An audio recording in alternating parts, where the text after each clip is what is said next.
দর্শক বিরতির পর আবারও স্বাগত জানাচ্ছি। আর আপনারা দেখছেন সিনবাদ রিসোর্ট রমাদান কারিম অনুষ্ঠান, powered by Molla super salt, co-sponsor Islam bank, Al Arafah Islam bank, Pubali bank, Dhaka resort এবং ইনফিনিটি ওর সৌজন্যে। স্যার, আপনি চমৎকার করে বলছিলেন যে আমরা কিভাবে কি কি পদক্ষেপ আপনারা গ্রহণ করেছেন।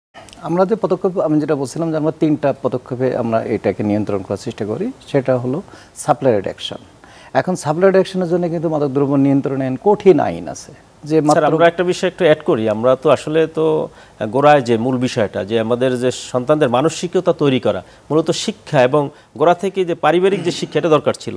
তো আমরা তো একটা নিয়ন্ত্রিত মাদক আসক্ত হওয়ার পরে আমরা যে পদক্ষেপ গ্রহণ করি সেটা করি, কিন্তু মূলেই যে আমাদের এটা একটা পদক্ষেপ গ্রহণ করা উচিত। না, এটা তো আমাদের এইটা তো আছে যে পারিবারিক শিক্ষা তো একটা বড় বিষয়। যেরকম দেখেন, আমরাও যারা লেখাপড়া শিখে আসছি, আমাদের কিন্তু পারিবারিক শাসন ছিল।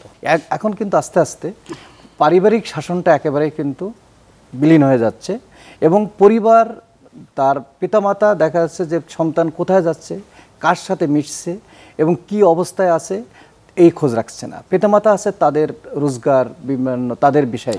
গার্ডিয়ানদের উদ্দেশ্যে আপনার মেসেজগুলো একটু কাইন্ডলি। আমার গার্জিয়ানদের উদ্দেশ্যে মেসেজটা এরকম যে আমাদের হলো আরেকটা বিষয় আমি বলি যে আমাদের আমাদের যে সমাজে একটা স্টিগমা আছে যে আমার সন্তান মাদকাসক্ত হয়েছে, কিন্তু প্রথম অবস্থায় এটা কিন্তু কোনো গার্জিয়ানরা স্বীকার করে না। এটা যদি প্রথমেই স্বীকার করে যে তার সন্তান একটু অন্য লাইনে চলে গেছে কিংবা সে শুরুতেই যদি চিকিৎসার আওতায় নিয়ে আসে, তাহলে কিন্তু এটা কিন্তু ওই সেই পর্যায়ে যেতে পারে না। তার আগে কিন্তু সম্ভব, এটা চিকিৎসা দিয়ে তাকে কিন্তু ভালো করা সম্ভব। যেরকম দেখেন, আমরা যদি কেউ ব্যথা পাই কিংবা অ্যাক্সিডেন্ট করি, আমরা কি করি? সাথে সাথে হাসপাতালে নিয়ে যাই। কি নিয়ে যাই না? কেন? তাকে সুস্থ করার জন্যে। আমরা যদি এইটাকে চিন্তা করি যে মাদক আসক্ত হয়ে গেছে, তাকে আমাকে সুস্থ করতে হবে। সুস্থ করতে গেলে তাকে আমাকে সেই যেখান থেকে সুস্থ করা যায় সেই জায়গায় আমাদেরকে নিয়ে যেতে হবে। এজন্য আমাদের বিভিন্ন ধরনের নিরাময় কেন্দ্র আছে।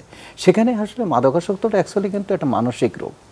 কারণ যখন মাদকের প্রতি একটা মাদকাসক্ত হয়ে যায়, তখন কিন্তু তার ব্রেনের যে আমাদের সেন্ট্রাল নার্ভাস সিস্টেমটা কিন্তু ড্যামেজ হয়ে যায়। তো স্যার, আপনারা এখানে গভর্নমেন্টকে তো অবশ্যই পরামর্শ নেয় আপনার কাছ থেকে, তো ইসলামী শিক্ষা এবং ইসলামী কালচার উদ্বুদ্ধ করে এরকম কোনো প্ল্যান আপনারা দিয়ে থাকেন? এটা তো অবশ্যই, কারণ দেখেন ইসলাম তো আসলেই পূর্ণাঙ্গ জীবন বিধান কেন বলা হয়েছে।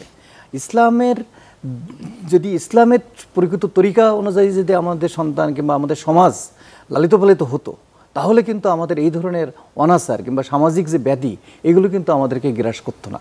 আমরা সেই বলি পশ্চিমা কালচার কিংবা আমাদের সেই আকাশ সংস্কৃতি, তখনই কিন্তু ইসলাম বহির্ভূত সংস্কৃতি, হ্যাঁ, ইসলাম বহির্ভূত সংস্কৃতিতে আমরা যখন ঢুকছি, তখন কিন্তু আমরা এই বিভিন্ন ধরনের অনাচার কিংবা ইসলামাইজড হলেই এটা মাদক নিয়ন্ত্রণ, হ্যাঁ, মাদক অবশ্যই সম্ভব। কারণ এইটা যদি আমি ওই পথে যদি থাকি, যেরকম দেখেন আমাদেরকে ইসলাম কি বলছে যে আপনাকে, স্যার আপনি তো মাদক নিয়ন্ত্রণের সঙ্গে জড়িত, মাদ্রাসা বা ইসলামী শিক্ষা শিক্ষিত কত % এটার সঙ্গে জড়িত? আপনার দৃষ্টিভঙ্গি কি এটা? তো এখন আসলে আমাদের ওইভাবে একেবারেই পরিসংখ্যান নাই, তবে আমি দেখছি যে আপনার কম্পারেটিভলি অন্য শিক্ষায় যারা শিক্ষিত তাদের চেয়ে ইসলামী শিক্ষায় যারা শিক্ষিত সেখানের পার্সেন্টেজটা খুবই কম।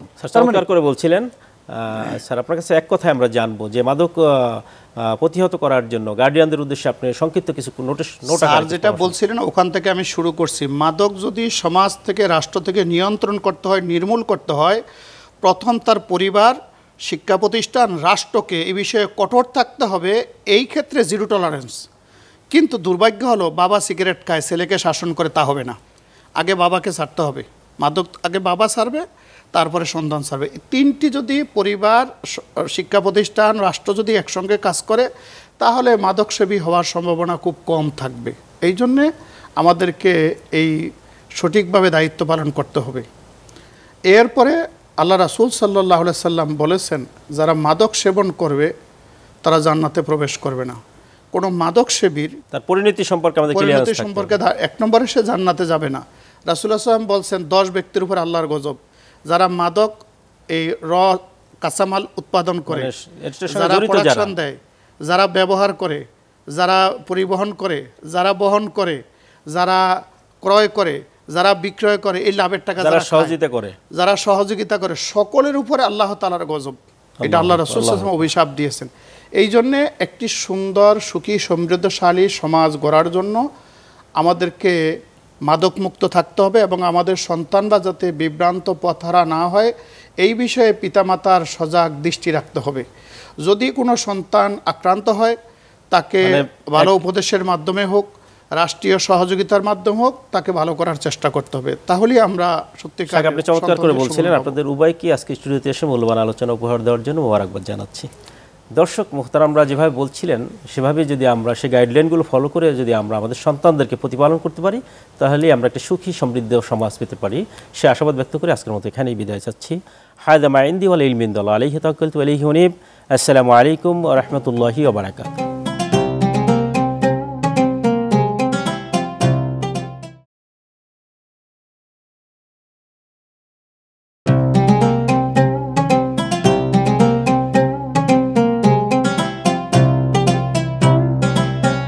আসসালামু আলাইকুম ওয়া রাহমাতুল্লাহি ওয়া বারাকাতুহু। আলহামদুলিল্লাহ ওয়াসসালাতু ওয়াসসালামু আলা রাসূলিল্লাহি ওয়া বাদ। সুপ্রিয় দর্শক, স্বাগত জানাচ্ছি Sinbad resort group Ramadan Kareem অনুষ্ঠানে, powered by Molla super salt, co-sponsor Islam bank, Al Arafah Islam bank, Pubali bank, Dhaka resort and ইনফিনিটির সৌজন্যে দর্শক সুন্দর আয়োজনে আমরা ইসলাম এবং জীবন ঘনিষ্ঠ বিভিন্ন গুরুত্বপূর্ণ বিষয় নিয়ে আলোচনা করে থাকি। আমাদের আজকের আলোচ্য বিষয় ইসলামের দৃষ্টি থেকে মাদকের কুফল। আর এই গুরুত্বপূর্ণ বিষয় আলোচনার জন্য আমাদের মাঝে রয়েছেন সম্মানিত দুইজন অতিথি। প্রথমে রয়েছেন শাহ মোহাম্মদ ওয়ালিউল্লাহ, খতিব বাইতুল আবরার জামি মসজিদ, গুলশান, ঢাকা। আসসালামু আলাইকুম ওয়া রাহমাতুল্লাহি ওয়া বারাকাতুহু। ওয়ালাইকুম আসসালাম। মোহতারাম সাহেব, কেমন আছেন? আলহামদুলিল্লাহ, আপনি ভালো আছেন? আলহামদুলিল্লাহ। এরপরে রয়েছেন জনাব জাফরুল্লাহ কাজল, বিভাগীয় পরিচালক, মাদক নিয়ন্ত্রণ অধিদপ্তর, বাংলাদেশ। আসসালামু আলাইকুম। ওয়ালাইকুম আসসালাম। স্যার কেমন আছেন? ভালো আছি, আপনি কেমন আছেন? আলহামদুলিল্লাহ। মোহতারাম সাহেব, প্রথমে আপনার কাছে আসবো যে ইসলামের দৃষ্টিতে মাদকের যে কুফলগুলো রয়েছে। বর্তমান পৃথিবীতে যতগুলি সমস্যা আছে তার মধ্যে অন্যতম সমস্যা হলো মাদকদ্রব্য। এই মাদকদ্রব্য সামাজিক অস্থিতিশীলতা, চুরি, ছিনতাই, ডাকাতি, খুন খারাপি, হত্যা, পারিবারিক অশান্তি থেকে শুরু করে নানা সমস্যার সৃষ্টি করছে। তার একটি উদাহরণ হিসাবে যদি আমরা বলি, কয়েক বছর আগে বাংলাদেশের একজন পুলিশ অফিসারকে তার কন্যা হত্যা করে ফেলছে মাদকদ্রব্যের টাকা না দেওয়ার কারণে। তাহলে বোঝেন যে পুলিশ মানুষের জানমালের নিরাপত্তা দিত, সেই পুলিশ ঘরে ঘুমন্ত অবস্থায় তার স্ত্রী সহ তার সন্তান দ্বারা তিনি নিহত হলেন। তাহলে মাদকদ্রব্যের কুফলটা আমরা এখান থেকে বুঝতে পারি। মাদকদ্রব্য শুধু সামাজিক অস্থিরতা সৃষ্টি করছে তা নয়, ব্যক্তি পর্যায়ে যদি বলি, যারা মাদক সেবন করে তাদেরকে তাদের শারীরিক, মানসিক সব কিছু ধ্বংস করে দেয়। আজকের যদি বলি, লিভার ক্যান্সার, ফুসফুসি ক্যান্সার, স্টোমাকে ক্যান্সার, পাকস্থলী ক্যান্সার, জিহ্বার ক্যান্সার সহ হাজারো রোগ ব্যাধি সৃষ্টি হচ্ছে। এই জন্য আল্লাহ রাব্বুল আলামিন মাদককে চিরতরে হারাম করে দিয়েছেন। ইন্নামাল খামরু ওয়াল মাইসিরু ওয়াল আনসাবু ওয়াল আজলামু মিন আমালি শাইতান ফাস্তানিবুহু লাআল্লাকুম তুফলিহুন। এই মাদক, জুয়া, মূর্তি পূজা এবং তীর দ্বারা ভাগ্য নির্ধারণ সবগুলি আল্লাহ তাআলা হারাম করে দিয়েছেন এবং বলছেন এগুলি শয়তানি কাজ, এগুলি তোমরা পরিহার করো, তাহলেই তোমরা সফলতার দ্বার প্রান্তরে পৌঁছে যেতে পারবে। মাদকের প্রথম সূত্র হয় সিগারেট বা ধূমপান দিয়ে।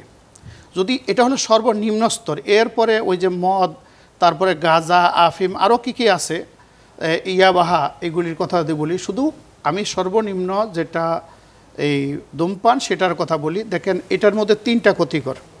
এক নম্বর হলো অর্থের অপচয় হচ্ছে, স্বাস্থ্যের ক্ষতি হচ্ছে, পরিবেশের দূষণ হচ্ছে, মেধা ধ্বংস হয়ে যাচ্ছে। মেধা তো ধ্বংস হচ্ছে, প্রথম তিনটা।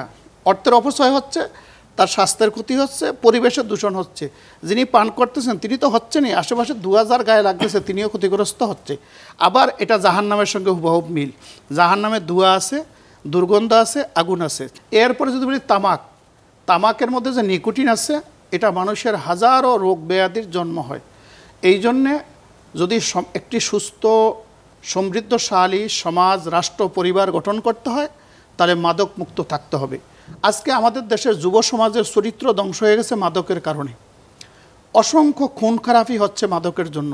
এই যে আমরা রাস্তাঘাটে দেখি যে অনেক মাদকসেবীরা আপনার মানুষের উপরে আক্রমণ করে, মানুষকে হত্যা করে, ছিনতাই করে মাদকের টাকা সংগ্রহের জন্য। অনেকে মাদকের টাকার জন্য তার পিতামাতাকে খুন করে, এরকম একটা অশান্তি সৃষ্টি করতেছে। এই জন্যে মাদক চিরতরে নিয়ন্ত্রণ করা দরকার। আমাদের বাংলাদেশে একটি মাদক দ্রব্য নিয়ন্ত্রণ অধিদপ্তর আছে।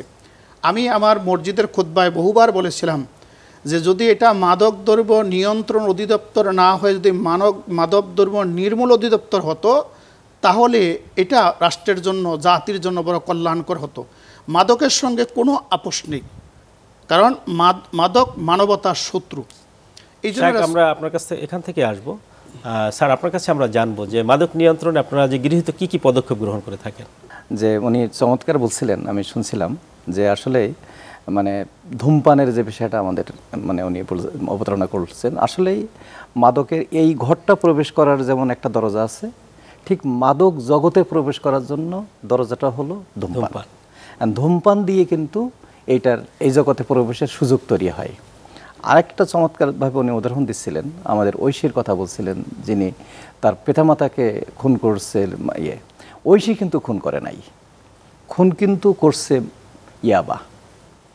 কারণ সে যখন মাদকাসক্ত ছিল, ইয়াবায় আসক্ত ছিল, তখন তার কিন্তু স্বাভাবিক যে নিয়ন্ত্রণটা সেটা তার ছিল না। যার কারণে কিন্তু সে যদি স্বাভাবিক থাকতো তাহলে অবশ্যই সে কোনোভাবে তার পিতামাতাকে খুন করতে পারতো না। সে অস্বাভাবিক থাকাতেই কিন্তু সে মানে মাদকাসক্ত ছিল, যার কারণে সে তার পিতামাতাকে খুন করতে মানে সক্ষম হয়েছে আর কি। মানে মাদক তাকে নিয়ন্ত্রণ করেছে, মাদক তাকে নিয়ন্ত্রণ করছে, সে তাকে নিয়ন্ত্রণ। কারণ হলো দেখেন, মাদক এমন একটা মানে দ্রব্য বলবো আমরা। স্যার, আপনারা যে কি কি নিয়ন্ত্রণের জন্য কি কি পদক্ষেপ গ্রহণ করেছেন? শুনুন, আমরা আসলে মাদক দ্রব্য নিয়ন্ত্রণের উপর 3টা ভাবে কাজ করে থাকি। একটা হলো সাপ্লাই রিডাকশন, ডিমান্ড রিডাকশন এবং হার্ম রিডাকশন। এখন সাপ্লাই রিডাকশনের জন্য আমাদের যে মাদক জন্য সাপ্লাই না হতে পারে, এখান থেকে আপনার কাছে ফিরবো। দর্শক, আলোচনার পর্যায়ে সময় হলো একটু বিরতির, ফিরছি একটু পরেই, ততক্ষণ আমাদের সঙ্গেই থাকুন।